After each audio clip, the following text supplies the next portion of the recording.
Okay, now I know for the month of December we were doing scary Christmas legends, but I'm gonna tell you we did pretty much every Christmas legend that I could find. So for the month of December, I decided to change it to scary winter creatures or winter legends.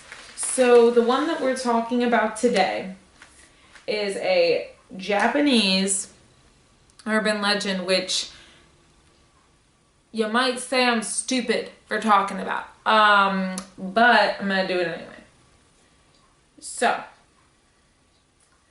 this one sounded really interesting. Now, there is a lot that I don't know how to pronounce, but we're gonna see. So I'm probably more going to summarize than read word for word. But in legends from this region, it talks about how a beautiful woman came to visit a man and became his wife from the woman's own desire. The woman was reluctant to go to the bath, and when she was made to go in anyway, she disappeared, leaving only thin, fragmented, floating icicles. And so in different prefectures, there is different things. That was from one of the another one says that she would come to visit an old couple on a snowy night to warm herself. When late at night she would go out on a journey, the old man would attempt to take her hand to stop her when he noticed that she was chillingly cold. Then before his eyes the girl turned into a whirl of snow that exited the house through the chimney. There was another one that has points of similarity that would say that she would be standing there hugging a child. It would ask people passing by to hug the child as well. When one hugs the child would become heavier and heavier until one would become covered with snow and freeze to death. It's also been told that if one refuses, one will be shoved down into a snowy valley. So those are from different prefectures. So there's another one, and I think Hirosaki.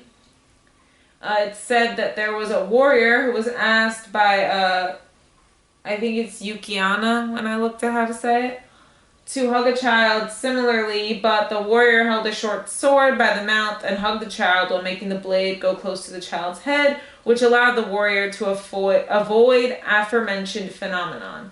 When the warrior handed the child back to the Yuki-onna, the ghoul gave many treasures as thanks for hugging the child. It is said that those who were able to withstand the ever-increasing weight of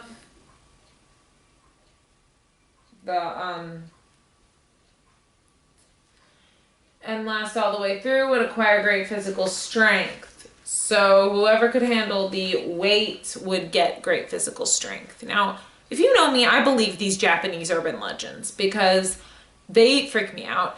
And I just, like, this stuff sounds true. Like, there's no way. Anyway.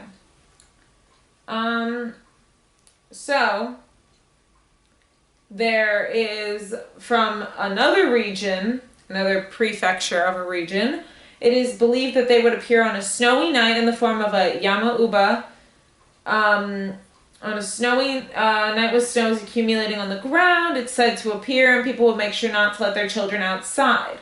Also, in another region of a prefecture, and on Little New Year, or the 15th day of the first month, Yuki-onna would take many children along to a field to play, so children were warned against going outside. It can be thus seen that Yuki-onna are often considered the same as Yama-uba, sharing the similarity that they take children along with them. I looked at how to say these words because they're like split up, and this is how the pronunciation is. I'm sorry if I'm saying them wrong. This is how I was told that they were said. So in another region of a prefecture, it said that there will be a one-legged child jump walking on a night when snow accumulates, and the next morning there will be round footprints remaining, and this would be called the snow child, but the one-legged snow kid is thought to be a servant of a mountain god. There are a lot of different interpretations. We're just going through them so you can get a feel for how this is. In a village of a new prefecture, it is said that a Yuki-onna would come during light snow and say, the English translation is, "Give me ice, give me hot water." So, while waving around a white wand, and she would bulge when splashed with water and disappear when splashed with hot water. In an area around the Kumano River in a district, I'm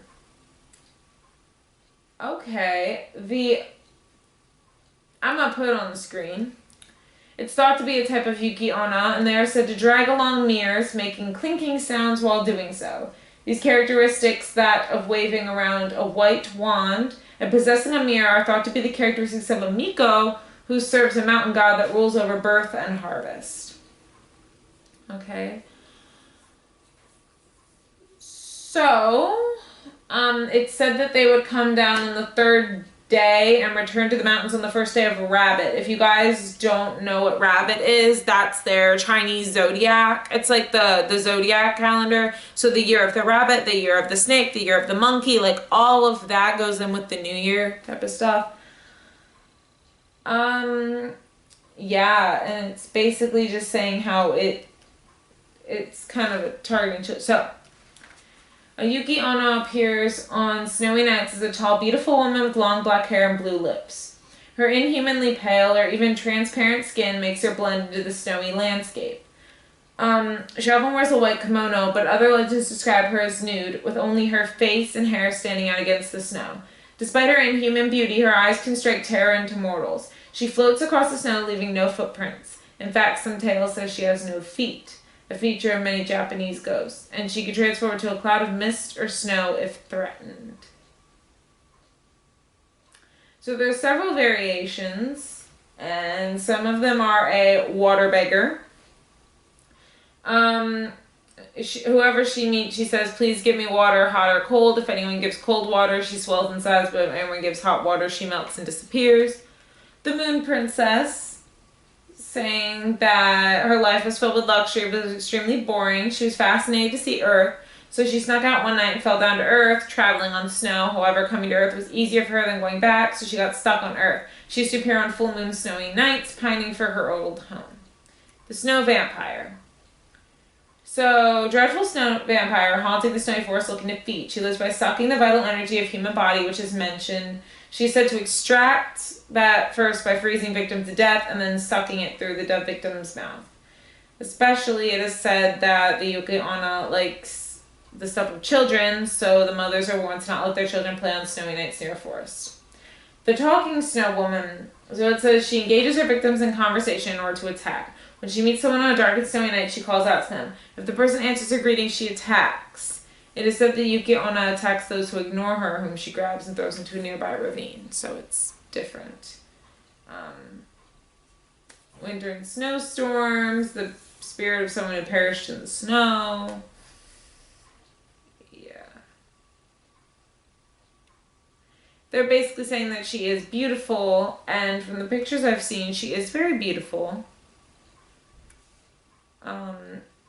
She is very beautiful. I've seen it. Yes. I'll put a picture as the thumbnail to show you how beautiful she is, but yeah. So I hope you liked this video. This was just